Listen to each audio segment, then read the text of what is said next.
मागील 8 दिवसांपासून सुरू असलेल्या पावसाचा जोर रविवारीही कायम राहिला। दिवसभर ढगाळ वातावरण राहिलं। काही भागात रिमझिम तर सायंकाळी जोराच्या पावसाने हजेरी लावली आहे। जिल्ह्यात रविवारी सरासरी 11 मिलीमीटर पावसाची नोंद झाली आहे। दरम्यान सांगली शहर परिसरात सायंकाळी जोरदार पावसाने हजेरी लावली। गेल्या काही दिवसांपासून पडणाऱ्या संततधार पावसामुळे जनजीवन विस्कळीत झालं होतं। रविवारीही दिवसभर ढगाळ वातावरण राहिले। बहुतांशी भागात दुपारी पुन्हा पावसाला सुरुवात झाली, मात्र धो-धो पडणाऱ्या पावसाचा जोर कमी झाला होता। अवकाळी पावसामुळे जिल्ह्यातील उन्हाळी पिकांमध्ये पाणी साचून राहिल्याने मोठं नुकसान झालंय।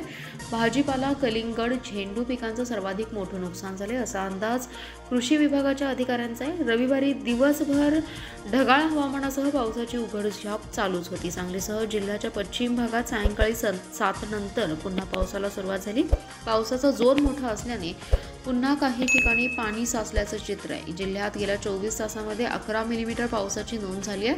मिरज तालुक्यात 5.5 मिलीमीटर, तर जत तालुक्यात 4.6 मिलीमीटर, खानापूर तालुक्यात 23.8 मिलीमीटर, वाळवा तालुक्यात 71, तासगाव तालुक्यात 13.8 मिलीमीटर, शिराळा तालुक्यात 6.5 मिलीमीटर, आटपाडी तालुक्यात 24.6 मिलीमीटर, कवठेमंकाळ तालुक्यात 11.1 मिलीमीटर, पलूस तालुक्यात 7.7 मिलीमीटर आणि कडेगाव तालुक्यात 28 मिलीमीटर पाऊस झाला आहे।